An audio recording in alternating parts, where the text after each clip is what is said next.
Welcome back to the Crash the Pond podcast, and with that, welcome back to the Anaheim Ducks season. I'm jumping in real quick. I think you changed your mic setting, and I think you are now pulling in your incorrect microphone. Oh, crap. I didn't change a damn thing. That's so weird. Well, you sound very far away, so this is a fun start to the podcast. Wow, that is brutal. Okay, yeah. Let me start over. Okay, how about now? Now you sound great. There we go. This is a great start. Wow, that's brutal. Okay, anywho, so welcome back. Duck season is upon us. We're so excited that we are messing up auto settings. That is trippy. I did not change anything. Like, literally didn't click anything. Didn't do any. That is the most bizarre. You sounded fantastic before we went live. Yeah, like I didn't even touch the settings. That is technology conspiring in very bizarre ways, new and creative ways. Technology's out to get us. But yeah, so this is an exciting podcast. We're both kind of amped up because we have real Ducks hockey to talk about. Yep. We have so much to get into. We're going to hit it all. But before we do that, I do want to let people know that we have officially hit YouTube partner status. And so what that means essentially is that if you are watching this live on YouTube, you can submit, I think it's called a super chat. And so if you do that, we will, first off, we greatly appreciate it. But secondly, we will prioritize your question, and essentially we will drop everything and just get to it right away. So if you're on YouTube, you're listening to this, watching this live, throw in a super chat if you want. We would appreciate it, but also we will prioritize your question over everything. So it's a great way to support us. It's a great way to get your burning questions answered, and should be a lot of fun. I'm enjoying our foray into YouTube thus far. Yeah, you dropped another video on the weekend. Yeah, a little content drop. You know, may or may not be another one this week. We shall see. But it's been a lot of fun. We got the shorts going up there. We've been enjoying really all the great feedback we've gotten on YouTube. The YouTube community has really shown out for us, and we really appreciate that. We probably should have started giving YouTube more attention long before, but that's okay. Circling back to the Ducks, though. 2 games this weekend, 1 loss, 1 win. And it's just, I don't even really know where to start because there's so much excitement. There's so much to pick out at.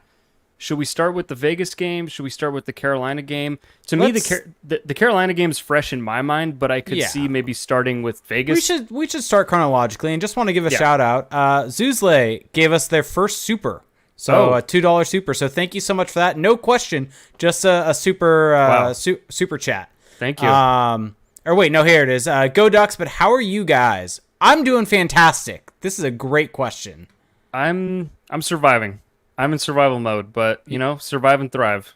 Let's just say I felt things watching last night's game that I don't think I felt watching Ducks hockey in a while. At least 2 seasons. I don't know if there was any moment like last night last season. I will say that watching last night's game, because I watched it, I watched the last 5 minutes live, which I feel like you always get more emotion watching it live. And I definitely felt that kind of emotional drive that we just didn't get at all the last year, maybe even the last, I don't know how many years, to be honest. Especially seeing Greg Cronin, getting his first win as an NHL coach, and as an NHL head coach. And if you haven't already, there was a really good interview that Alexis Downey did with Greg Cronin on, I think it's the Behind the Bench podcast. Yes. And man, Greg Cronin's life story, fascinating. I don't say this lightly. I think it's inspiring. The amount of adversity that he's been through, his perspective on life, like you said, fascinating. And he's 60 years old. He doesn't really look it. He looks really good for his age. But he's 60 years old. He's been in hockey coaching for this entire millennium and before that. And this is his very first crack at a head coaching gig. And I think you could kind of feel it in his voice in that interview that he kind of felt like this is probably something he should have gotten longer ago. He would never say that, though. But to see him, have that moment with Trevor Zegras behind the bench once the buzzer went off, just savoring the victory, the big smile on his face, the smile on Zegras' face, just starting there. It goes to your point, the positive emotion, the good vibes are back at Honda Center. Yeah. Yep. And so I think with that, let's just start jumping into the games. The first game was Saturday for the Ducks against the Vegas Golden Knights. Yeah, so, my kind of high-level thoughts on this game are just the fact that this was in part what we expected from the Ducks, I think, in their first game against a Vegas team that had already played, and really just two completely different teams from a big picture perspective as well. You have the Ducks, who are just now installing their systems, are figuring out their personnel, a new team, against the reigning defending Stanley Cup champions, who they are what they are at this point. And they're playing, I think it was their home opener for Vegas. No. Could be wrong about that. No. Okay. It was not.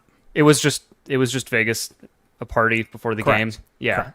So they came out hot, and I think that the big difference to me in this game for the Ducks, despite the fact that they lost 4-1, that they got outshot 38-23, is that it didn't look and it didn't feel like previous Ducks games where they go into that hostile environment in Las Vegas and get just kind of run out of the building. Yes, they were under siege. Yes, the Vegas Golden Knights got the better of them, but I think that the Ducks showed just kind of breadcrumbs of, I think, what they're trying to be this season. They gave a different kind of fight than we've seen in years past in this matchup. Yeah, and I think that there's something I was trying to really highlight on Twitter, because I think, depending on where you look, there were some people that were kind of down on the game just as a result of, well, they lost another game, they allowed a bunch of goals, they only scored one goal, it's the same shit, different year, right? But I think when you dive into the numbers for this game, you really see a different picture for this Ducks team.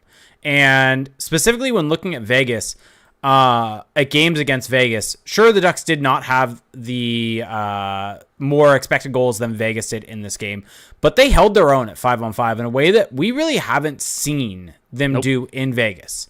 And the fact that they were pretty much keeping Vegas at bay for the most part, especially in the first and second period at 5-on-5. Vegas, I think, played a bit better in the third period, but that's going to happen when Vegas was playing, their third or fourth game of the season. Ducks are in their first game. And I think overall, you'll take a 46% expected goal share against a Vegas team when this is the Ducks' first game of the season, brand new system, missing a full forward line. We'll get into that a little bit more, but they're missing Brock McGinn. They're missing Leo Carlsson. They're missing Alex Killorn. That is a full forward line where every single one of those players is better than the entire bottom six. They all jump into the lineup over anyone in that bottom six. And so the fact that they were able to do that and keep it competitive, play well at 5-on-5, I think is a massive, massive improvement for this franchise, for this team, for a lot of things. I think if you want to look at the only downside from this game, it was really just discipline. And I think from a good and bad side of it is it's frustrating because if they clean that up, I mean, it was 2 of the goals Vegas had were on the power play. It's a much tighter game, and they really have a chance to do something in that game and win the game.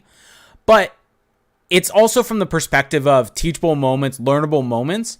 Fixing discipline is actually somewhat, it's, I guess, easier said than done, but it's much easier to fix than a system issue, right? It is players just controlling themselves, not going out of the way. Sam Carrick had a god-awful game from that perspective, from the 5-minute major to a hooking call later in the game where he got the guy's hand from behind in the offensive zone on the forecheck.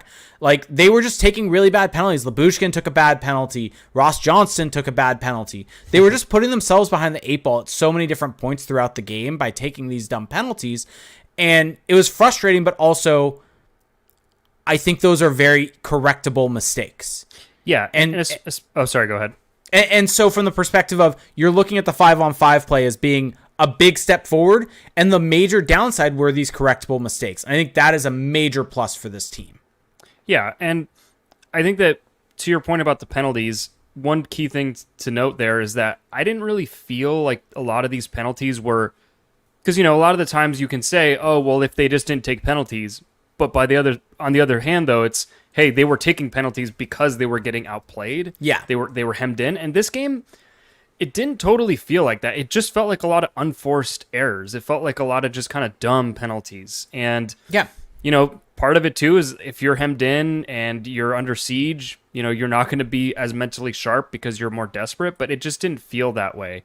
And, going back to, for example, Vegas's first goal, I mean, it's at the very end of the first period. And to me, there's not really a whole lot to take away there except Radko Gudas getting beat one-on-one in space, probably misplays that one-on-one with Jack Eichel, but it's Jack Eichel doing Jack Eichel things, walking in all alone on John Gibson and just, deking him out and potting in an empty net. It's just those kind of things where I don't think that that's a scenario where the Ducks are getting outplayed and just getting undressed. It's just a great player making a great play. Yep. With maybe one fatal mistake on that play overall. Like I think Radko needs to play that better, but it's not like a total system failure essentially. Correct. And yeah, I mean, the Ducks overall took 8 penalties for 22 penalty minutes. That includes Carrick with a fight on the night. But yeah, I mean, a lot of just unforced errors. And I think that's kind of the point you're at. From Carrick's elbowing major to Lyubushkin for an interference, Ross Johnston kneeing. Max Jones, the roughing was actually wiped out by Kolasar getting 4 for roughing, and that was a different situation. Vetrano holding, Carrick hooking. Like, those are all correctable mistakes. And also the Carrick major, like, I don't want to excuse Sam Carrick because at the end of the day, you're responsible for your actions on the ice, but it was bang-ish in terms of the way that play shook out, the way that, I forget who he hit, kind of fell right as McNabb, right as he was coming after him. Like, I don't think it was a malicious play or anything like that. Yeah, no, it wasn't malicious. I think it was just like a bad result, kind of bad timing. Yeah, it was a major. It was a 5-minute major, but it wasn't. The intent wasn't to take his head off. Yeah, no, and you know, there was some debate about that call, and I think that it was clearly like if you read the elbowing rule and the major rule especially, like that fit it to a T essentially. Yep. I think what's kind of interesting is, you know, I guess because it's an elbow, they look to the elbow rule first, but I was curious why they didn't even Rule 48? Yeah, like why was that not at play? Because the funny thing is, I think that Rule 48 actually comes out differently there, but you know, we can get into that later. Second goal of the night, though, in the second period, this is one that's a little rougher for me in terms of the overall breakdown. You know, it's just a regroup in the Vegas zone. They sense a change from Anaheim's perspective, and this is in the long change period, and that can be very costly if the other team catches you on that. Vegas enters the zone, and Chandler Stevenson just kind of sneaks into the slot. Adam Henrique does not pick him up in time. Pavel Mintyukov's kind of left to his own devices, and then John Gibson kind of just freezes. You know, I don't know if he misreads the play, but gets over, kind of stalls out, and Stevenson just has to deposit the puck into an empty net. And again, it's like a late period snafu where I think there was a little more issues to work out, but still not something where I'm thinking, oh, the team is just, these are already troubling signs, so to speak. Nope. Correctable mistake, second period, long change.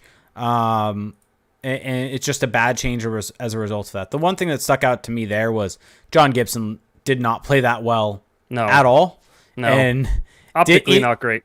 Either did not read it correctly and just bit hard on the shot, or just didn't try. Either way, not great overall, though. Yeah, no, it wasn't great. And then, you know, Vegas would score again on the power play in the third period. You know, we don't need to go over each goal from Vegas, but I do want to highlight Mason McTavish's goal. Yep. And this is a theme that we're probably going to get into more with the Carolina game, but Mason McTavish, Ryan Strome, and Frank Vetrano have looked great together. Mm-hmm. And on that play, it's really just Mason McTavish driving to the net, picking up a loose puck, and depositing that loose change. And, I mean, Mason McTavish, to me, again, we'll get into it more, but he just looks... He looks good. Like, he looks like a beast. Like, and I kind of saw that in the preseason, too. It just didn't really manifest itself into, like, production or score-driving plays, but he just looks bigger. He looks faster. He looks stronger. Like, he just looks ready to take that next step physically. It feels like there's almost more intent when he's out there. Yeah. If that makes any sense. And so I think he's just... Because I think when he came in, or when he was drafted, right? It was right after Matty Beniers, and Matty Beniers was tagged as this transition monster, right? Mm-hmm. And kind of Mason McTavish was almost the next best thing. In a certain way, comparing to Matty Beniers, he was like that, but a little bit different. And I think what we saw last year wasn't necessarily that transition monster, right? The guy that's going to take the puck from the defensive zone, transition to offense, and really create the offense as he goes there. And I think what we're seeing from these first two games is that if this continues, he definitely is going down that road of becoming a transition monster. Yeah, and it's interesting because if you go back and look at his tracking data from last year, he did not grade out very well at all in terms of his zone entries per 60. So in terms of volume, not good, but above average in his controlled entry percentage. So when he was entering the zone, he was doing it with control often. And that kind of checks out to me because Mason McTavish, he's really good. Like, I think he kind of does the same things as Matty Beniers, but accomplishes it in a different way. Like he's much more of a give and go guy, quick plays, use your teammates to create leverage. And I think, again, we'll talk about it with Carolina, but they've really already mastered that kind of give and go zone entry on that line. So he looks different. This game felt different. It was still a loss. Like, I don't want to make it sound like it was a win. Like, there's no moral victories, but the Ducks to me just showed a different level of polish, especially defending in zone. You know, if I go back to that first period where, again, you look at the overarching numbers, you know, they were out, shot attempted, expected goals were not in their favor. But if you watch the play, when the Golden Knights were controlling in the Ducks zone, a lot of it was to the outside. The Ducks were really protecting that middle of the ice. And when the Golden Knights did get opportunities from the middle, a lot of the times it was just like second opportunity scrambles, rebounds in front. It wasn't like, hey, there's a guy wide open in the slot because there was a breakdown. The Ducks do a really good job of just being super aggressive on the perimeter and then allowing that to protect the middle.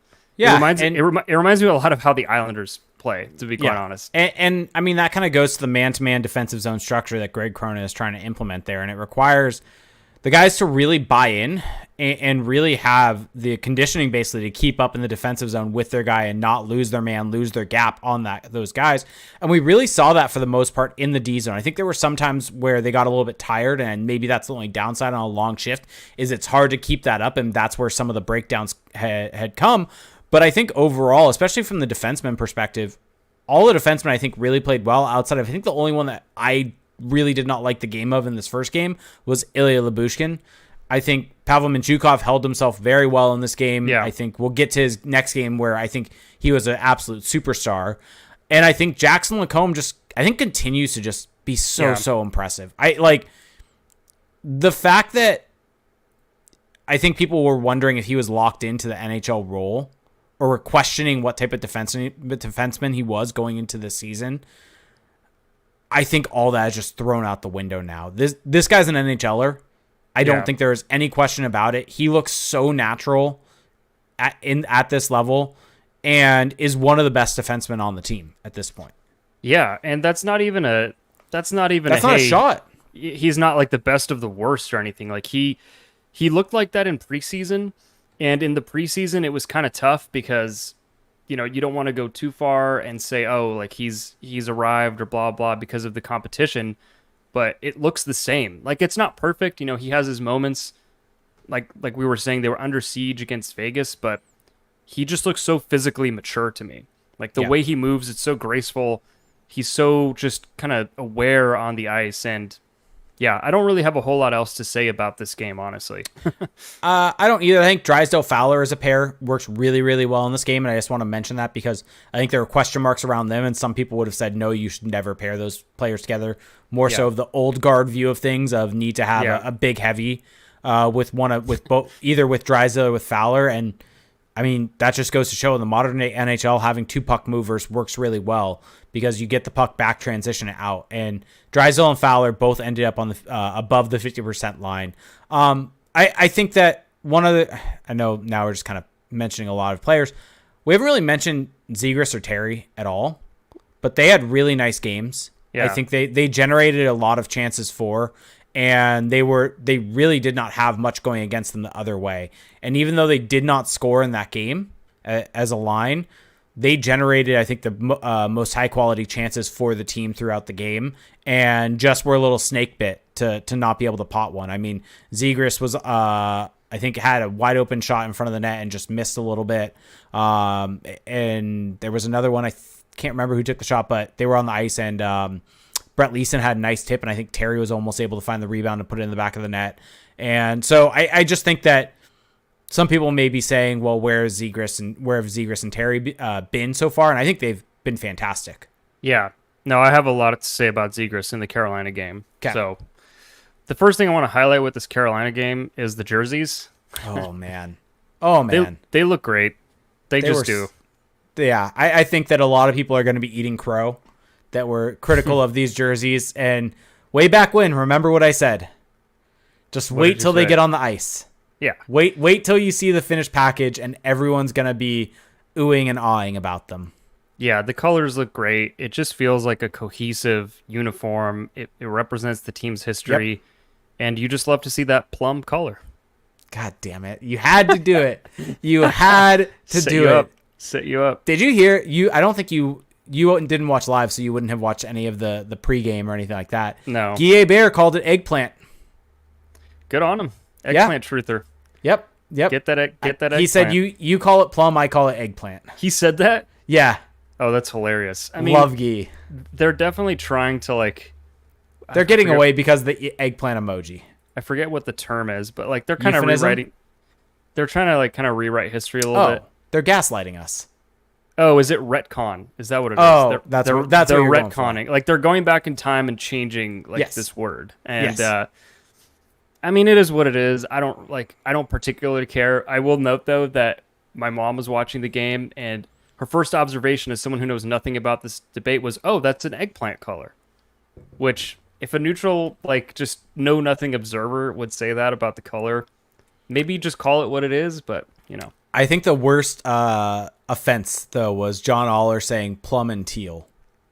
Yeah, you like plum is one thing, like whatever. I know you don't want the jokes about the eggplant thing, but teal is the Sharks' color. They literally call themselves. It is Team not teal. It is not teal. It is eggplant and jade. It's not, and jade sounds cool. Like, Yeah. like own that. I don't calling it teal is way worse. Yeah, For sure. I mean, they're both dumb, but yes, Yeah. Well, one is dumber than the other. And sure. Okay, but moving into the game though, Yep. that's probably enough Jersey talk for a little while now. But looked great on the ice. Oh wait, really quickly before we get into the game, the Yep. gloves are such a nice touch. The jade fingertips, I was not expecting that. Yeah, Like the teal fingers look great. Oh god damn it. Yeah, they look great. But jumping into the game though, I mean, there's so much to pick out. Like it's almost too much. But I'll just Yep. I'll just go with the goals. The goals kind of give us a nice chronology. Sam Carrick on that first goal. Like I thought there was a lot of good process where it's first off Ross Johnston winning a board battle. He's a member of the Ducks, by the way, for those who missed that waiver claim. Ugh. And then Brett Leeson making a really nice play of getting in as that kind of second man, fighting the puck out, and then just a nice little backhand, almost no look pass over to Sam Carrick, who gets it on his own backhand, and then has that presence of mind to just whip it on net, high, top left corner. Just a really nice play from those three. Like I know that you're not the biggest Ross Johnston guy, Nope. but Carrick, Johnston, and Leeson to me in that game looked like just a solid fourth line. Nothing amazing, nothing fantastic, but they just looked functional. To be clear, I actually think Carrick and Leeson are fine. Yeah, It is replacing Ross Johnston with a viable NHLer is a much better solution to it. Someone that can actually receive a puck in the neutral zone and not bobble it and lose it right away. But so Patrick, New Era Ducks on Twitter, absolutely amazing follow. Has been putting out really cool threads highlighting a bunch of things from the games with kind of systems breakdown. He's been on this podcast before with you and Derek. Go give him a follow. But he made this comment that Brett Leeson needs better line mates because the work that he's doing pulling pucks off the boards yeah. is setting up really dangerous looks, and giving him better line mates will be able to take advantage of that. And I think Leeson has looked fantastic. He looked great in preseason. He's looked great in these first two games. And this goal was set up by him pulling that puck off the boards and finding Carrick in soft space. I mean, I think he's fine next to Sam Carrick. I think that comment is more about Ross Johnston, but that could just I don't think you're moving Brett Leeson up to like Probably not. the second or third line. But picture if you did. Yeah, I mean he can be effective anywhere in the lineup. I think at this point, and Yep. that is a huge step from where he was last year. Yep. Second goal of the game, Frank Vetrano, his first goal of the night, and this was a really interesting play to me because Cam Fowler with the zone entry, but then Jamie Drysdale getting the puck at the blue line. He's basically right at the top of the zone between the circles, and to me this is a scenario where in a lot of seasons past, a lot of games past, Jamie Drysdale just kind of rings that puck on net without even looking. And here, he had the presence of mind to just kind of take that extra look, get it over to Vetrano, get a little cross-ice motion going in that right circle. And, I don't want to call it a lucky goal, but it's not a great goal. It is not. It's not a great goal for Ranta, I think it was, to give up. But at the same time, that pre-shot movement, I think that did affect the play a little bit because Ronta has to come out, then he has to get back, readjust, and come over. Like that is still difficult movement for a goalie. Still should make the save, but I just like the thought process from Drysdale there. Arguably maybe he should have shot it or maybe he should have kept going, but I just like that he's looking to make that extra play now instead of just kind of blindly shooting it on net, which he kind of did a little bit on the power play, but yeah, that's and fine. Especially a shot, like unscreened shot from the point like that, it's just going to be an easy save and probably just a turnover at the end of the day because it's going to cause a face-off and could just be a turnover as a result of that. Yep. So, love to see it. I mean, Frank Vetrano, I don't think has ever seen a shot that he didn't like. I think that is one of my biggest takeaways from this early season, something that I kind of forgot about, and I think part of it is he was in the defensive zone so much last season that I forgot that anytime he's going to have the puck in the offensive zone, he's just shooting it, and that is what it is. And it did feel like his shots were a little better timed and better selected in this game, I thought. Like they weren't kind of just play killing shots. Like they were kind of within a flow of like getting a pass or being in a good area. I think part of it is they just had more offensive zone time in the 2 games than they did for most of last season. But that's the thing is like as a shooter, in a bad system where you never have the puck in the O zone, once you're there, it's like, all right, time to go get mine because I may not be back here for another period. Yep. And here it's like now he's just in better spots and you're seeing that tendency actually be a positive. We'll see. It's just 1 game or 2 games, but thought it was interesting. And then just kind of going through the next couple things here. I mean, I want to point out Trevor Zegras in this game because I don't think he got any points. Nope. Could be wrong about that. I didn't get any points, but I thought this was one of his better games that I've watched him play. Like I thought that he was really strong along the boards. There were times where he got pushed around a little bit, but he was making plays off the boards. And I think that that's really truly what Pat Verbeek and co want to see from him is more of an inclination to go into those dirty areas, get it out, and then create a play. Like that's the next layer to his game because we all know he can create in transition. We all know he can create from the middle. But especially if he's going to be playing wing, can he create from areas that are far less advantageous?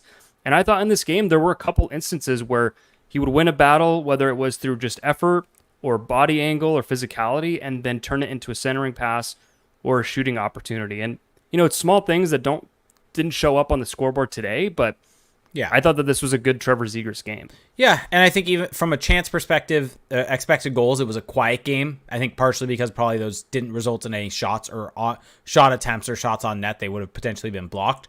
Yeah. But I think if you're trying to look at the positive side of it, even though they didn't get that many chances, both him and Terry, they weren't really on the ice for any dangerous looks against either.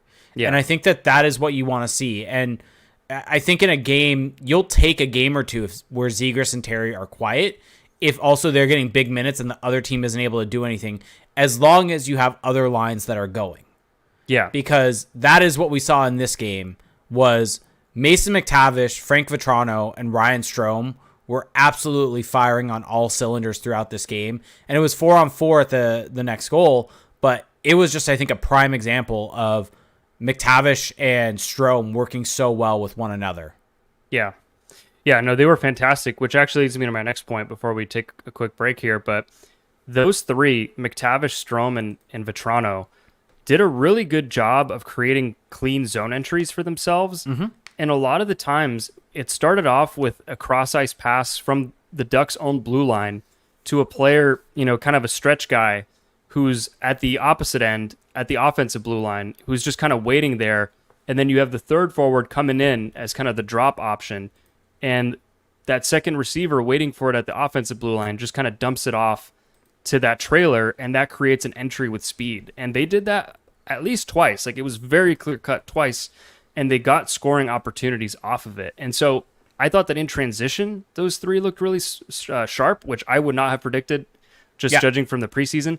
And off the cycle, they look great. I mean, they were winning battles. Like, they got a goal off of it, but they were winning battles, getting the puck into the middle. Like, they, it wasn't like, hey, you're not going to mistake them for like a Kucherov point line or whatever, but they just looked like a very solid, functional second line. And to be honest, them being that is a huge game changer for this team. Yeah. Because seeing Vetrano, McTavish, Strome as being aligned to start the season, I kind of had flashbacks a bit to last season. I looked up the numbers, and it was not pretty. And granted, a smaller sample size at 70 minutes or so of those guys being on a line together. But I think it was like 20 or 30% expected goals share, like just really awful numbers as a line. Very, very rough, constantly caught in the D zone. And I remember it was early season, and it was just not working at all. Never got better. It never did. And so if those three together can become a viable line that can really take pressure off Zegras and Terry, and if games where they're going to be quiet, because there will be games, especially playing against top opponents, where they're able to shut down Zegras and Terry. And if you get Vetrano, McTavish, Strome playing a little bit of a different style and are able to capitalize on that, that opens up a whole lot of lanes. And if they have to adjust their matchups, that opens up lanes for Zegras and Terry. And that also opens a lot of things once Carlson and Killorn come back, and opens up a whole lot of options to create a whole lot of depth on this team. And it's something that I was not expecting us this week to be praising Vetrano and Strome this much after the season they've had. And if they can really turn themselves into these viable second top 9 players, like actual top 9 players, viable top 6 players, like it's a game changer for this team. And if you want to go and see this team with these game changers on the ice and with this team playing great, well, you can go check out our friends at 714tickets.com. The hockey season is finally here. Whether you're a diehard fan or just looking for a night of exciting sports entertainment, 714 Tickets has got you covered. But here's the best part. At 714 Tickets, we're not just about hockey. We've got tickets to all your favorite sports, concerts, and live events right at your fingertips. And the icing on the cake, this is a fantastic, fantastic icing on the cake. We don't charge you a single dime in taxes or fees. That's right. At 714 Tickets, what you see is what you get. No surprises at checkout.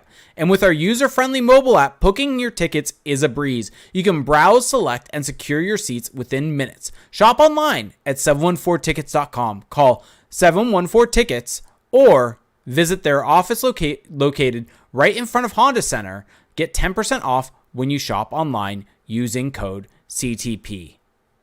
There you go. Great segue from Jake. Veteran, Thank you. Veteran Thank segue. You. Thank you. It was perfect. Veteran move. But you want to start jumping into that goal though? You want to talk about that goal, the one that everyone's going to be talking about? This might be the highlight of the night. Yeah. To be quite honest with you, made me feel things. Yeah. So I mean, to kind of break it down, Mason McTavish keeping the puck at the Ducks blue line, or sorry, at the Hurricanes blue line. I think this was 4-on-4. Could be mistaken about that. But Frank Vetrano was in the box with Michael Bunting. But LaCombe with a great kind of play at the point to get it over to Ryan Strome.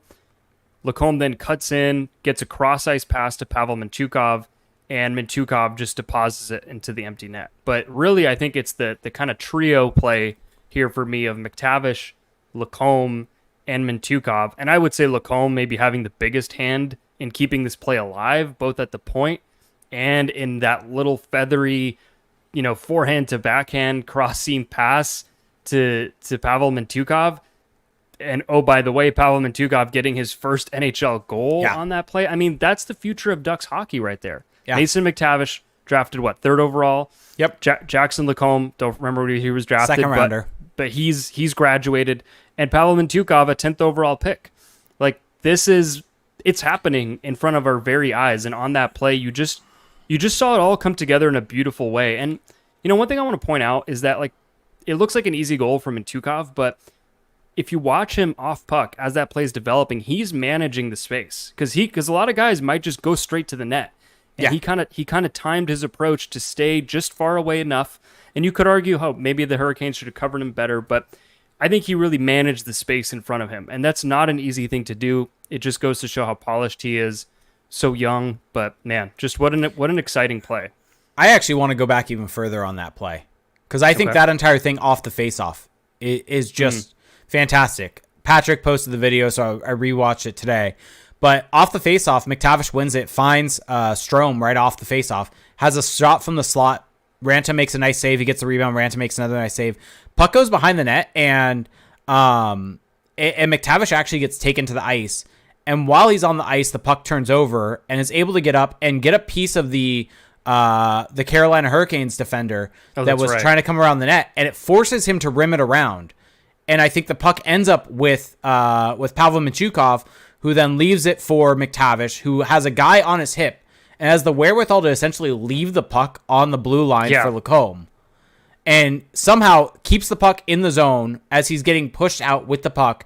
And LaCombe picks it up, drops it down to Strome. Strome gives it back. And then the amazing move to find Pavel Mintyukov, who's able to bury it. And so that entire play overall, from start to finish, from face-off to goal, was just amazing in-zone play overall. Yeah. Well, and also Jackson LaCombe there, like, part of it too is that he keeps it and gets it over to Strome, but you see him follow the play. Like, he doesn't just stay at the point. He sees that there's an opening in the slot and becomes a passing threat, becomes an option for Strome to give it back to him. Like, I think that's something that we just underrate so much, is that these plays don't happen like by accident. Like, guys have to get into those lanes, have to make themselves available, and both LaCombe and Mintyukov did that beautifully on that play. And Honda Center was just rocking there. The eggplant and Jade looking great. It was just a feel good moment. It really was. And one thing I want to kind of mention here, and I'm curious for your thoughts about, it was 4-on-4, so a little bit of a different situation. Correct.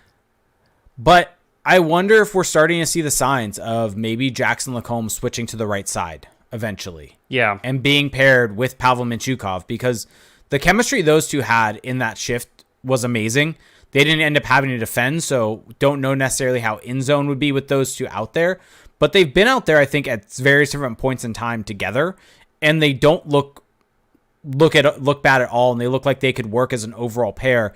And I think the reason I bring that up is it opens up lanes in the future for an Olen Zellweger to be on this in this group, because not just this season, because who knows what they're going to do with Ilya Lyubushkin, because it would be Pat Verbeek really swallowing a pride pill if he ends up doing that now, or being okay with that now, of saying, I traded a 4th-round pick for him and I'm just going to have to eat it at this point in time.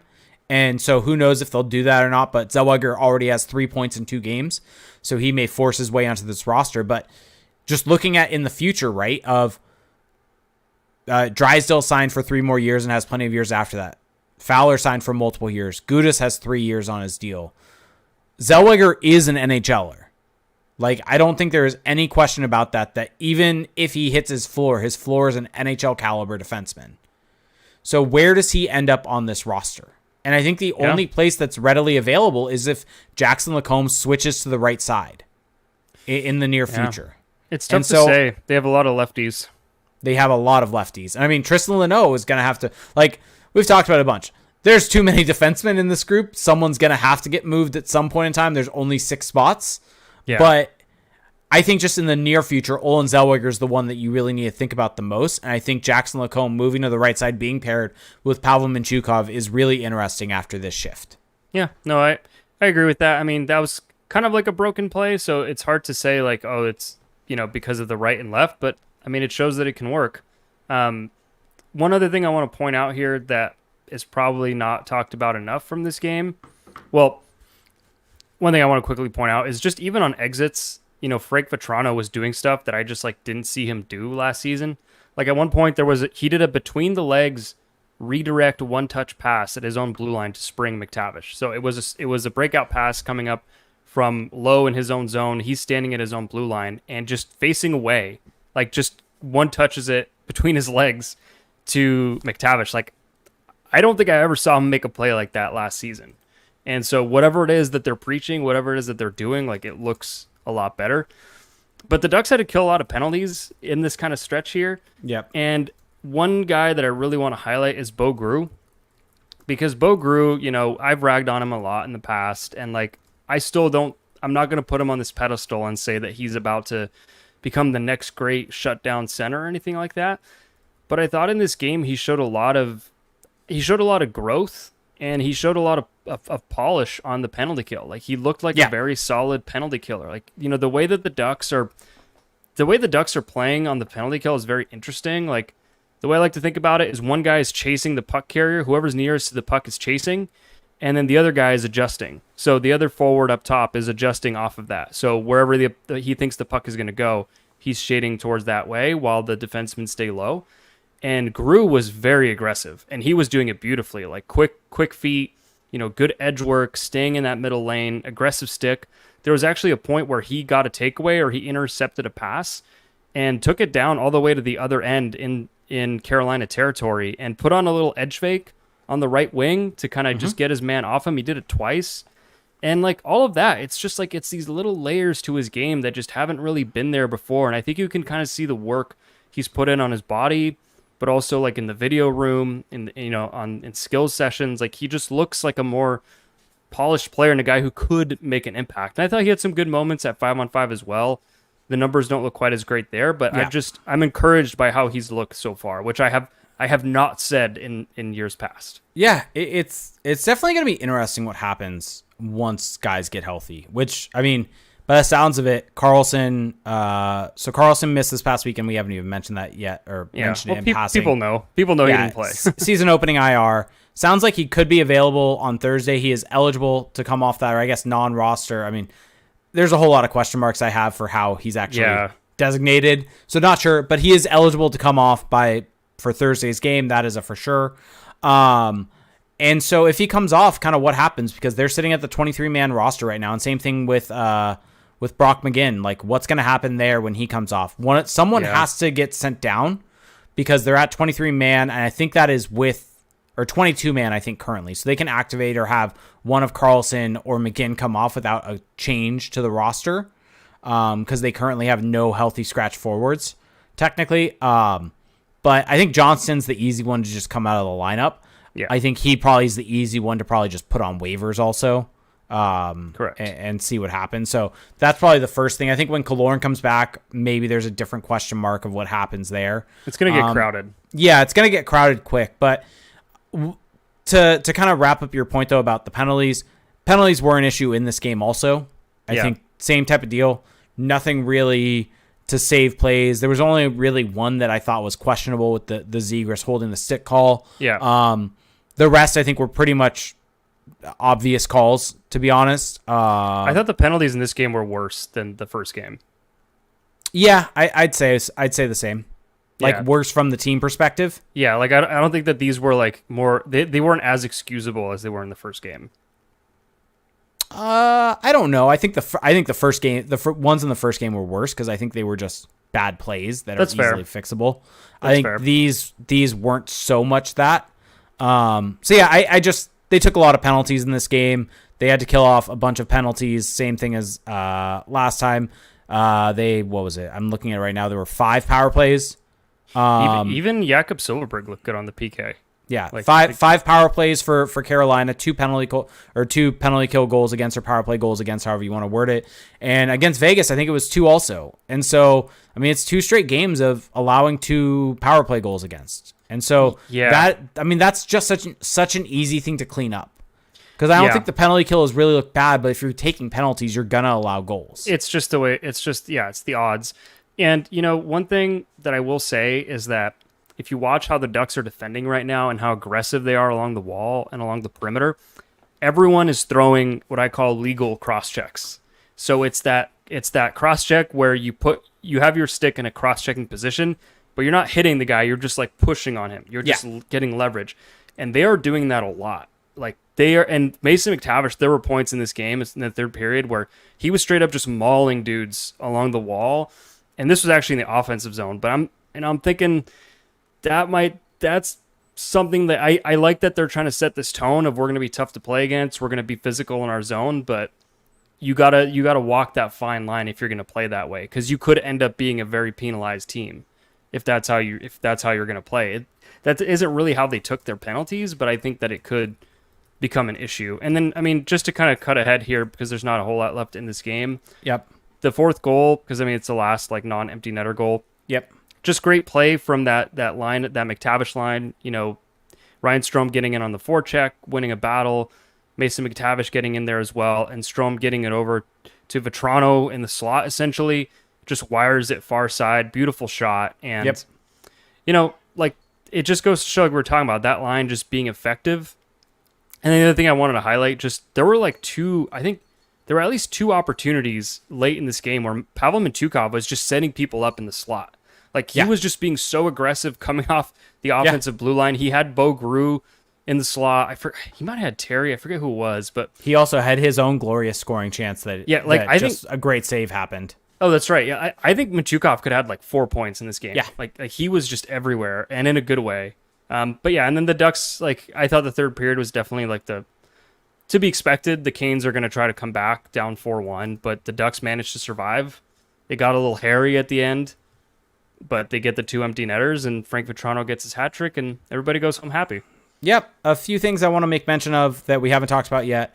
End of game, I think it was very telling the difference between Dallas Eakins and Greg Cronin, because end of the game, who was on the ice when the goalie got pulled? Zegras, Terry, Henrique. Yeah, Zegras was taking late game faceoffs.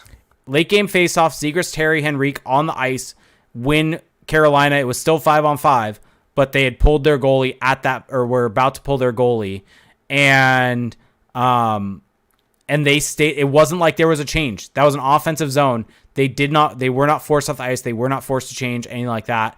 And Zegras was there when Fowler shot it at the empty net and scored. Yeah. Like, that is such a stark difference for what we saw in the past of babying Trevor Zegras. Well, not having him out there for the faceoff, not having him out there for late game situations because you're protecting an offensive player. How are they going to win games in the playoffs in the future when they're in those positions? Trevor Zegras should be playing a shit ton of minutes, and he needs to learn. And the only way that you're going to learn how to do that is by having this type of experience against a top team in the NHL. Yeah, I mean, that's the thing, right? If you're just never, like, how are you going to learn if you never ever do it, right? Because Dallas Eakins flat out just didn't trust these guys to do it. And especially in a lost season, it makes even less sense. And so to see Greg Cronin giving them just those kind of basic responsibilities early, I think it just empowers players to actually want to own that role. And one other note on that third period that I think is worth mentioning is the fact that, yes, this was a period where the Hurricanes roared back, as you would expect, down multiple goals. They have to turn it on. But I didn't think that the Ducks went that far into the turtle shell. Like, I think that they definitely had some sitting back. But again, a lot of the chances, and part of this is the way the Hurricanes play, but a lot of the chances were from the outside. They didn't give up egregious scoring chances against. Yes, of course, the Hurricanes got scoring chances in that period, but there was nothing really that egregious to me, and it didn't feel like those classic, turtle games that we've seen in the past. And, maybe I'm being too positive, too kind of like orange-colored glasses here, but that's just what it looked like. That's what I saw.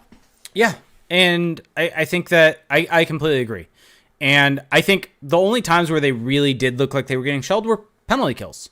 Yeah, and that's what happens. That's what happens. I think overall, a couple other things I really want to touch on before we start getting to some questions here is that I think Lucas Dostal looked really, really good. He looked solid. The second goal was a little bit of a soft goal. Are you talking about the Teravainen goal? Yeah, the Teravainen floater from the point where he got a little bit screened, but it I think it hit something. No, it didn't. It didn't? Okay. I couldn't tell because the one angle that they had on it, there was like a guy in the middle of the shot, so I couldn't tell. Okay. Yeah, it didn't hit anything. It just kind of floated in. I think he just got screened by LaCombe, but I thought it hit LaCombe because LaCombe looked at him after. Like, I thought so also, but if you watch it, his stick's nowhere near it. His body is nowhere near it when it passes him. So it was just a weird floater of a goal that he needs to make that save on, just that plain and simple. And so he needs to make that save. Outside of that, I think it was fantastic. I think Gibson, same deal. Needs to do a little bit more on that 2-on-1. Not saying he has to save it, but he should try to read that a bit better. And so if you look at kind of expected goal metrics, both were about at expectation. Which is over fine. These two games, which is fine. I'd say Gibson, you want to see more than that with how much he's getting paid, but even at expectation, that is better than where he was 2 seasons ago. Yeah, like the Ducks don't need... I personally, and this is like maybe a hot take to some, especially if you listen to the 32 Thoughts podcast today, but I don't think the Ducks need heroic goaltending this season to like to have a season that they feel good about. I think that they just need okay goaltending because I don't think that this team is going to get shelled like it did in years past. Yeah. So as long as those guys are just solid enough. Sorry, 2 more points. Things just keep popping in my head that I want to discuss before we get to these questions. Shout out to Derek who posted on the Derek Go Follow Derek Lee. who posted on the Sporting Tribune YouTube account, and go check it out. Greg Cronin's post-game availability. With questions. And one thing that really, really sticks out for me is just how much he is thinking about the process. Yep. Like, even throughout that game, he mentioned that he was thinking about the good things that they were doing. Getting pucks off the boards, getting pucks on the forecheck, cycling, taking the game to the Hurricanes. And his reaction wasn't about how do we keep doing this to win. It was, these are things that me and my staff are going to really be able to sink our teeth into to have teach these to be repeatable moments. Well, and it is so focused on the process, which is what you want, because if the process gets right and he's able to really teach these moments and make them inherent and make them just natural movements, natural things for his team, the results follow. The results won't always follow if the process is not right. You can somehow go against the odds, have some good results if your process is crap. We've seen that in the past at various different times. But it's not going to be repeatable. If your process is right, eventually those results will follow, and they'll follow in spades. And you have a higher baseline too. Like you're just guaranteeing a better average performance for yourself. But yeah, I mean, you saw it before the game. Like the broadcast randomly had the camera in the Ducks locker room before the game with Cronin talking to the team. Yeah. Like I don't know if that was a mistake or something, but like he was on the whiteboard. Like that was basically his speech, was like whiteboarding, and we didn't see the whole thing, but he is so dialed in on the X's and O's right now. And I feel like that's just who he is. Like, part of it is, yes, they are installing the system. They're trying to get the players all on the same page. But part of it, too, is I just think that that's how he thinks. He does not, when you listen to him talk about the game, like in that interview that Derek posted, it always comes back to, like you said, the process. It always comes back to, okay, what was the play there? What was that little detail, that little wrinkle? There's not a lot of narrative fluff. There's not a lot of, oh, well, we just, weren't hard enough, or we weren't, or we weren't, hungry enough, or whatever. It was just, it's refreshing to hear a guy just looking at the game for what it is and seeing where the possible advantages are and where the areas of growth are. Like that's what you need to move forward. And I think that's like Greg Cronin. It's very early, but the returns look good thus far. Yeah. I mean, that's, I guess, maybe the one calming thing I'll add to all of this. It's 2 games. These results need to continue, the process that they're showing needs to continue. Yeah, and the style is a taxing style too. Like it's gonna be, they have to really keep it up. Yes, and so they're gonna have to keep it up. They're gonna have to have a lot of high conditioning, high level of buy-in for this type of system to work. Correct. And the early returns are great, but this is against Vegas. This is against Carolina. These are 2 teams that are fantastic, but also that makes it a little bit easier to get up for. One question I have for you. Oh, sorry, go ahead. How is this going to be in Arizona on Saturday in a different environment, right? Well, Dallas on Thursday. I think Dallas is also, I think, a team that's easier to get up for because they are a better team. Well, Arizona's, they're not pushovers anymore. Also, the Ducks just like randomly hate the Coyotes. Actually, it's not that random because they have history. But 2 questions I have for you, and then we can get into listener questions. I had one more thing, but go for it. Oh, well, do your thing. Okay. I just want to say the idea that's been perpetuated on 32 Thoughts is annoying and frustrating. So you're perpetuating it further. You realize that? No, I am just shouting it down to Ducks fans out there, that this idea that Pat Verbeek wants the Ducks to be bad, that he would... And granted, this was a joke from Friedman American, completely was. But go put sleeping pills in the team's, or go in their team's water between the second and third intermission so that they could still lose that game. Yeah. It's just completely out of touch with the Ducks organization and everything that they've said. All of the actions that the team has taken also run counter to that. And it's everything they've done. It feels like it's this national media narrative built around this Ducks team that they are trying to be bad. And that is just could not be further from the truth. I think if they're bad, then it's not going to be the worst thing in the world from management's perspective. But they are not actively trying to be horrible. You don't go sign Radko Gudas. You don't go sign Alex Killorn. You don't go sign Ryan Strome. You don't go sign Frank Vetrano. You don't go and get a guy like Greg Cronin and do all of these things if you are trying to be bad. Correct. I agree with that. That's good pushback. 2 questions I have for you. Okay. Jamie Drysdale. I mean, Yeah. this is the first we've seen him play in a real NHL game. Actually, in any NHL game, because we didn't get to see the preseason game in a year. I mean, your thoughts on Jamie Drysdale?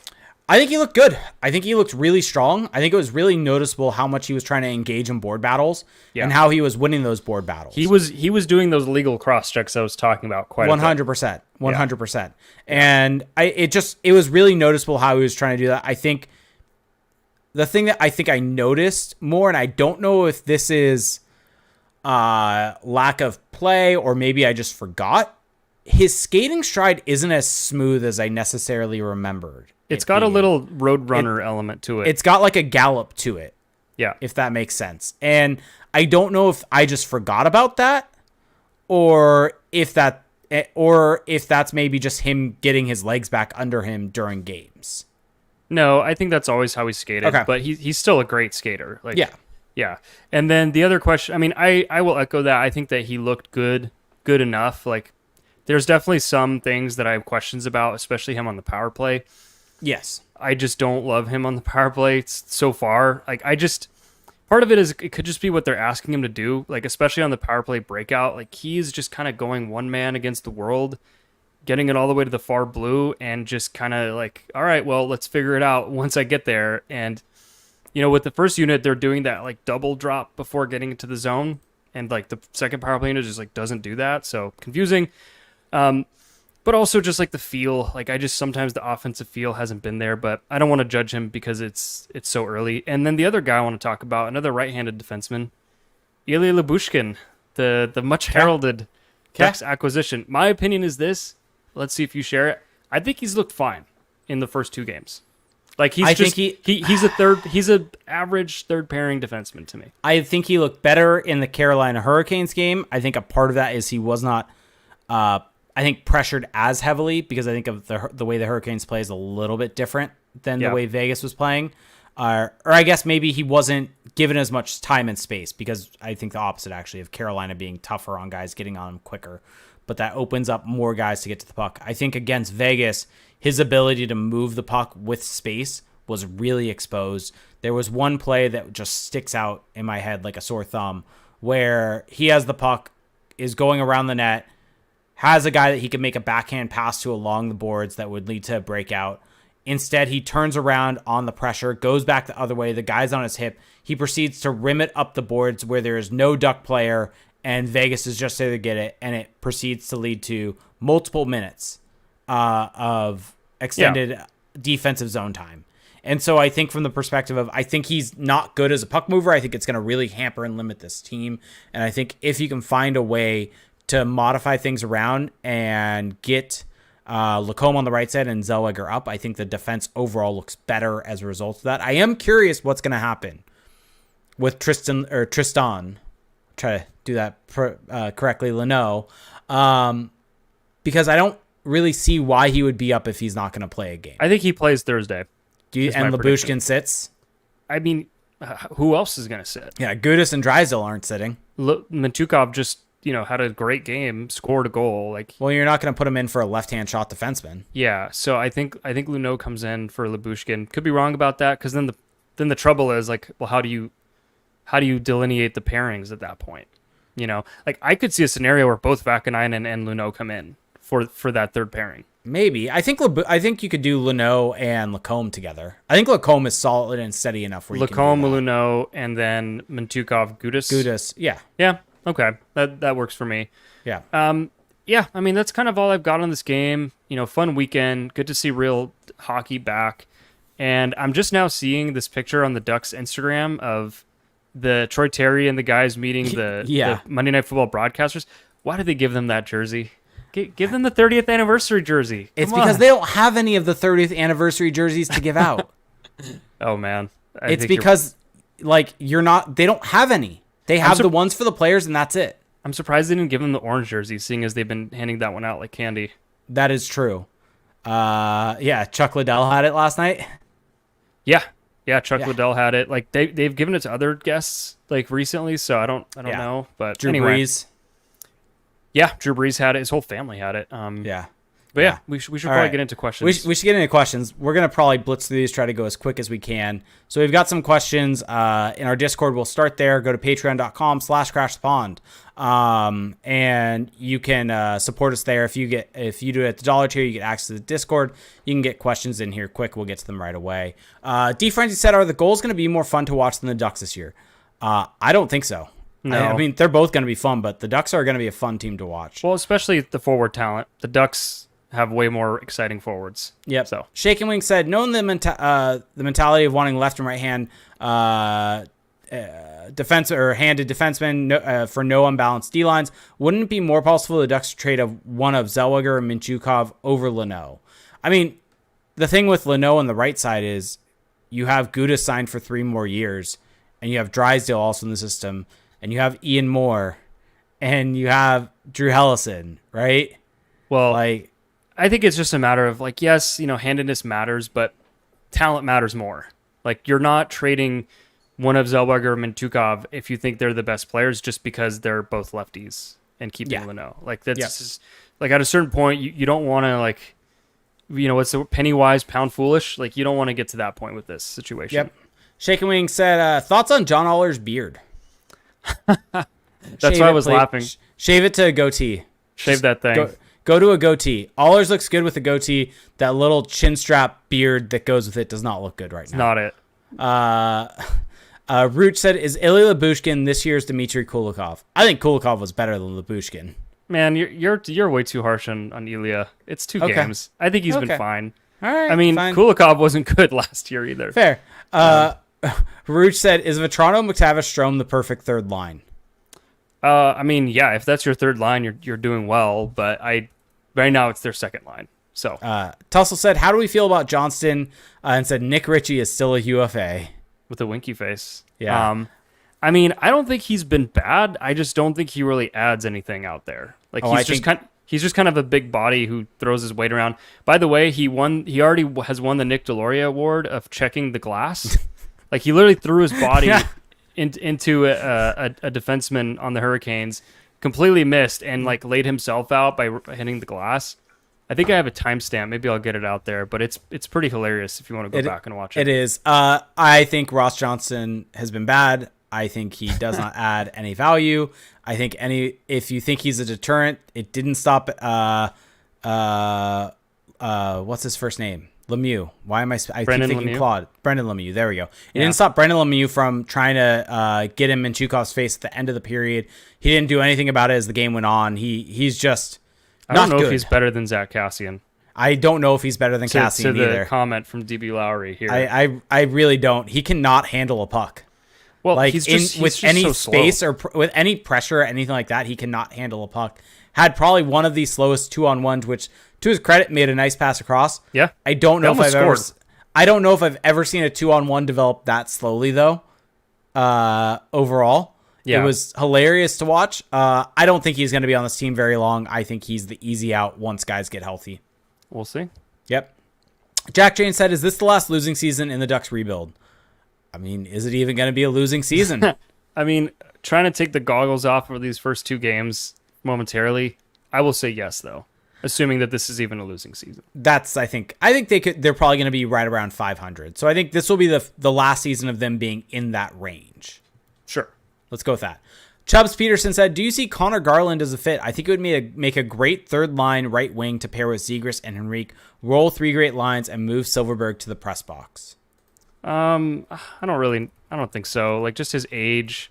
I'm assuming, does he have a contract? That's what I'm looking at right now. He's making $6 million, or sorry, he's making 4.9. 4.9. It was $6 million was base salary and has 2 more years after this one on it. It's not terrible. I mean, it would align with kind of contracts coming up, so it's not horrible from that perspective. Yeah. I just don't think it's necessarily worth giving up spending assets for one, and 2 giving up or taking on the cap hit over that period of time. I'd rather the Ducks don't have a huge amount of cap space anymore. No. They still have cap space, but it's only, let me see, $8 million. It's not $20 million anymore. No, it's $8.183 million. So are you going to use that on a Connor Garland, or would you rather save that for the right player to pop up? Take a bigger swing than Connor Garland is what I would say. Let's see. Root said we can finally have nice things. Yes, we can. The Puff said, what would your lines look like if we had everyone healthy and the kids were all playing center? Zegras, McTavish, and Carlson, that is. Ooh. So yeah. I think Zegras and Terry are together. Yeah. Zegras, Terry, Henrique. Working with the information we have from the weekend, I think you keep Vatrano, McTavish, Strome together. Yeah. Who do you put with Carlson, though? I feel like you kind of leave him on an island there. Yeah, you kind of do. This is why I kind of don't mind Zegras on the wing. Yeah, that's why I don't mind it either. I mean, let me think about this. Like Leeson? Leeson, Carlson. I mean, this is out there. I think you kind of maybe look at calling up a Jacob Perreault if he continues playing well in San Diego, just to give you some offensive talent, offensive threat. Are you really going to put Leo Carlson with, like, all due respect to Brett Leeson, but Brett Leeson and Max Jones? Like, well, I mean, to be fair, not very appealing. Adam, who's going to be with Zegras and Terry? Killorn? That's true. Killorn is there. So that pushes Henrique maybe down to the third line. So you have, maybe you do Henrique, Carlson, Perreault? Yeah, I mean, I would rather see Carlson with, like, Terry or Zegras, personally. Same. But but that's what it would look like. It would probably be Henrique, Carlson. Let's go with Jones. Let's go with Leeson. And then Carrick, Lundestrom. Yeah. And who's the final? I don't know. Just Jones. Leave Boker on the team. Jones, Grew, whoever. Yeah. I think the way it's set up, it's maybe a little bit better to keep Carlson with Zegras and Terry. I was used to be of the opinion go 3 lines, but I think seeing those 3 together really, I think, convinced me otherwise. The problem is the winger depth to me. Like, you can't really make 3 great lines. The issue with doing that, though, is Killorn is now on a third line with I'm trying to think about who would be centering that line even. Henrique? Yeah, Killorn, Henrique, and Leeson, or whoever on the other side. Or Silverberg. I forgot Silverberg. Probably Silverberg. Yeah. Yeah. I mean, I think Killorn's going to play in the top 6. I think McTavish is going to play with Alex Killorn. I mean, I think maybe you do Killorn, McTavish, Strome, and then you have Vatrano, Henrique. I think Vatrano is a third liner once they're all healthy, which is fine. Like, it's not a bad thing. So yeah, I mean, these are good questions, good difficult decisions to make. Yes. Yep. Correct. Let's see. Shaken Wing said, "Why is the plum jersey so much better?" It's not plum. It's eggplant. Well, he wrote plump. He did say plump, but I'm interpreting there. It's just the colors are just so much more unique. They're fun. Like the orange is fun too. But orange is fun. I think the orange is a third, eggplant and jade for home and away. That's ideal. D-Rock says, when does Tristan Luneau play, if at all? I'll go Thursday. Yeah, I think he gets in. Like, are you really going to leave him on the shelf for 30+ games? It seems like now is a good time to get him in. Maddie said, who is the best candidate for a breakout season? Ooh, I think McTavish offensively. I'll go with that. Yeah, because he would count as a true breakout. I mean, Jackson LaCombe, I don't know if that really counts because it's first season, but I'll go Jackson LaCombe. Ryan Strome, I think if he continues this, like that could, like it's not a breakout necessarily. It's like a bounce back. Yeah. Our good friend JC said, how impressed were you guys by the play of Jackson LaCombe over the weekend? Very. Yeah, same. All right, we gotta go. We have a lot of questions here. Yeah, we'll go quick here. If Johnson and Carrick go when Killorn and Leo come back, who gets the boot when Lundestrom returns? Man, I can't even get my head around that at this point in time. We just kind of covered it, so go off of that. All right. Lactic said, for Jake, start 1, bench 1, trade 1, Mintyukov, LaCombe, Zellweger, and then for Felix, start 1, bench 1, trade 1, Carlson, McTavish, Zegras. All right, start 1. Mintyukov, bench. Who are you going to pick? Bench LaCombe, trade Zellweger, because I think Zellweger has the most value. Wow. I would have... Damn, okay. You actually did something different than I would have done. Okay, for me, start Carlson, bench Trevor Zegras, and trade Mason McTavish. That's probably the right decision. I think Mason McTavish is going to have a big season, but I think Carlson and him maybe get a little Yeah. overlappy there. Where you can also Zegras brings something different than both those guys. I want to see the Zegras thing work out in Anaheim. Doom Krauser said, what are the odds on McTavish being the highest scoring Duck this season? 20%? Yeah, like 25%. Yeah. Ducks Jaggernaut said, what is your current strategy proceeding with John Gibson? Let him start games to try to build trade value, make him back up, and accept that moving him gets you nothing significant at this point, or take a different approach? I think 50-50 split. Yeah, just 1A, 1B. Just keep him fresh. Play every other game. I think, what was it, Vegas did that, or Minnesota did? Some teams did that recently. It works. Yeah. Let's see. Ryan said, can somebody buy me a specific sweater from the Duck store that I can't? Bring that up in our general chat, Ryan, if you're listening to this. Yeah. So Mitch Brown's Beloved said, how would you feel about a blue line consisting of Fowler, Drysdale, Zellweger, Gudas, Mintyukov, LaCombe? Fantastic. Looks good. Yep. Hopako said, it's 2025, 2026. Who are the starting 6 forwards, 4D, 1 goalie? Man. I don't know. Save that question, Hopako. We'll do that on a Patreon episode. Yeah. Solani Sandwich said, DFO was adamant that the Habs were going to smoke the Ducks in the standing. What are your thoughts? Not happening. Yeah, well, now Kirby Dach is out for the season, which is just brutal. But I wouldn't have bet on that regardless. Like, no.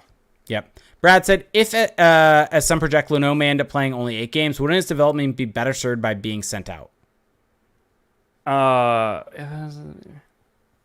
Yeah, probably. I would agree with that. I think a couple games won't hurt him. I don't think this will impact his development one way or the other. Lactic said, for Jake and Felix, what would your goal song be? We didn't even talk about that. Damn it. Individual player goal songs coming in after Brohim. Nice touch. Nice little change. Yeah. Brohim. Overplayed. Yeah. What would your goal song be? I don't know. Probably some kind of like Love Shack remix. I would have St. Lucia, was it All Eyes on You? All Eyes on Me? I'm spacing on the me or you part of that. But I would have St. Lucia, that song. I don't know why. Mike is going to kill me, honestly, for not knowing it off the top of my head. All Eyes on You. There we go. I would do All Eyes on You by St. Lucia. Just let people vibe. Plant Ranch said, what's the biggest overreaction so far you think has a kernel of truth to it? Gibson doesn't look great. Yeah. Turtle Committee rules expert. It's January and the Ducks are playing consistently good hockey, but it's clear they need a top 6 forward to make a run at the playoffs. Who are your untouchables when making this move? Zegras, McTavish, Carlson. Yep. Like in terms of forwards and back end, like I'm not really trading Zellweger, Mintyukov, or any of those guys this season. It's just too early for that. Off-season move if you're going to do that. Let's see. Kenan Deal says the 2 games to start off the season felt very different while playing 2 teams that led their division last year. Do we expect more games like Vegas, contained and sometimes shaky, or Carolina, high tempo and entertaining? If the Ducks can average more games like Hurricanes than the Golden Knights, what would you expect our record to be at the end? I mean, I think part of it is those 2 teams are very different in style. Like, Vegas is very like probing, always looking to attack the middle. They keep everything out of their middle. In Carolina, I mean, Cronin kind of talked about it, but they're more of that high tempo, like Kenan Deal is saying here. So I think you can't really extrapolate from either because those are such specific matchups. But I think if you take the totality of those 2 games, they played to the matchup pretty well. At 5-on-5, they held their own. Stylistically. Yeah. So, I mean, if they can keep that up, like this could maybe be a 500 team. Yeah, I agree. Rooch said, will Chelix now be I don't know what, contributing $1 every time he says the P word, plum. So every time you say plum, no, plum. Just stop. Plum. All right. We're going to probably just do a couple of questions from Twitch and YouTube just so we can get on out of here and not make this extremely lengthy. But if you're in the Twitch chat or YouTube chat, please put your questions in the chat. And I know I had some from Twitter. Apologies. We will get to them. Or do you want to do them quickly, Felix? I will leave that up to you. Let's try to get out of here. All right.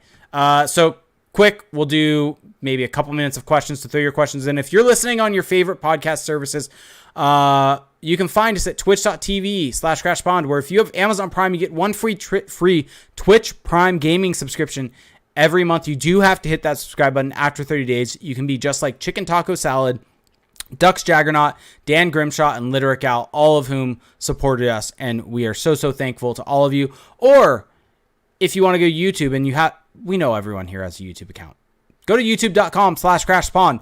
We now have memberships similar to Twitch. You can become a member there. There is no Amazon Prime, but the benefit of supporting us there, if you do want to pay for it, we do get more of a cut from that. And so it does help support us, and it's a quick way to support us. Or you can submit a super chat on there and give us a little bit of a tip that way. So we got this question. Vixler said, how many wins do the Ducks need for Cronin to win the Jack Adams Award? They need to make the playoffs. Yeah, it's that playoffs. simple. Playoffs. Yeah. Let's see. Duck Shaggernet said, why is the power play still such a struggle? I want to push back on that slightly. Like, I think that, especially the first power play unit yesterday, I think it was Strome, Fowler, Zegras, McTavish, and I'm blanking on who the other forward was. Might have been Terry. But they showed some good things in terms of the breakout and zone entries. You know, they couldn't quite get set up, but we got to think about the power play not just in terms of how you look when you're set up, but how you get to that setup. And I thought that they did some interesting things in the breakout, but yeah, power play 2 looks pretty rough. Like, thankfully it's power play 2, so you don't need to worry about it, but when guys get back, it will change. Yeah, I wouldn't worry about it too much, though. Yeah. Tyrone Lamoureux said, who do you like more, Mintyukov or rookie Sammy Vatanen? I think early returns, Pavel Mintyukov. Yeah, sorry. Sorry, Sammy. All right. Lewis X209 said, ankles and feet shouldn't be shown in public. Discuss. You're wrong. Sandals are great. Let the dogs out. Let the dogs out. Show your ankles. Go sockless in shoes. Do whatever you want. All right. I don't see any more questions, so I'm going to hit you with these couple of shit show questions that we had. Terry saved us. Will Felix personally carpool members of the CTP Discord to Chick-fil-A next time we score 5 goals? You coming down here and driving me to Chick-fil-A? Yeah, that would be a long-ass drive. So yeah. If you pay for my Chick-fil-A, then sure. You can have my free sandwich. How about that? Buy me some Chick-fil-A and I'll consider it. Plant Wrench said, which is a better fruit, plum or eggplants? I'm just going eggplants just because of the color. I mean, they're completely different. I don't even think you can compare those. No. Like, plum is sweet, eggplant is not sweet. All right. All right, we have 2 questions that we'll end on. They're quick hitting, and it's easy answers, and then we're out of here. DB Lowry, 3507, said, who had the best glove save over the weekend, Gibson, Dostal, or Fowler? Fowler. Yeah. And Jake M said, better first goal, McTavish or Mintyukov? Mintyukov. Oh, or man. I keep saying it's going back and forth how I'm saying it. At least you're not saying the way Mintyukov. The way that he is saying it.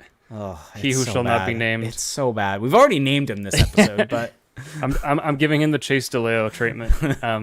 As you mentioned his name also. As I mentioned, 69. Is he wearing that number, by the way, down there? He's not down there. He's hurt. He's still up with the Ducks. He was in the locker room when they got off the ice. Oh, that's who that was. I was trying to figure out who that short guy was bleeding through the pain. Well, I'm going to exit from the pain. So if you enjoyed today's podcast and you want to help support us, there's a few really easy ways for you to do that. First and foremost, check out our Patreon community. This is honestly like the bedrock of what we do here, and it's a great way for you to get bonus content. For $1 a month, you get access to our patrons-only Discord server, a really thriving community of diehard Ducks fans. We are putting a lot of care into that to make sure it's a great experience for everyone, and I really do recommend it, especially in this age of unreliable social media. That's for $1. And then for $5 a month, you get access to 2 bonus podcasts. And we had a really fun episode this last month. We did 2 episodes, one with our preseason predictions for the rest of the NHL, and we did the CTP draft. There are stakes attached to that, by the way, so go check that out. Patreon.com/crashthepond. You can also leave us a review on Apple Podcasts, and thankfully this week, people came through and left us new reviews, but we always really appreciate those. Just search Crash the Pond. It takes 2 minutes, but it does go a really long way, and we just appreciate hearing from you guys. This review here comes from Sky Mason. The title of the review, 5 stars, great pod. It says, amazing pod, and they're so much fun on Twitter. Give them a follow. Thank you, Sky Mason. I don't know how many people would agree with that Twitter sentiment, but I'm glad you do. I'm glad you're here. And if you want to be like Sky Mason, have your review read on the show, just go ahead and leave that there. You can also leave us a rating on Spotify, leave us some feedback there. We greatly appreciate it. Subscribe to our YouTube channel, like Jake talked about. We go live there. We may do some more fun things there, but we've got film breakdowns of different players in the Ducks, different prospects, different games. We've got clips from the podcast, so you can get bite-sized snippets from the show. Check out our website, crashthepond.com. We've got a little shop there, so if you want some additional merch, we've got you covered. Check out Derek Lee's YouTube. Or no, check out the Sporting Tribune's YouTube. I'm getting my plugs mixed up. I'm plugging away here. And then follow Jake on X at Reindeer Games 91. Follow me on X. Stop. Cigar.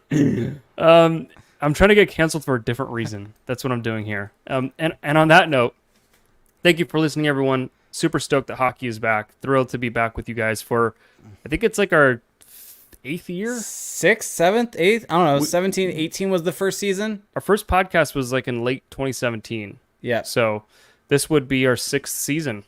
So it's been a journey. Glad you guys are along for the ride. We'll talk to you next week. Hot Pockets, our calzones. Bye. Peace, guys.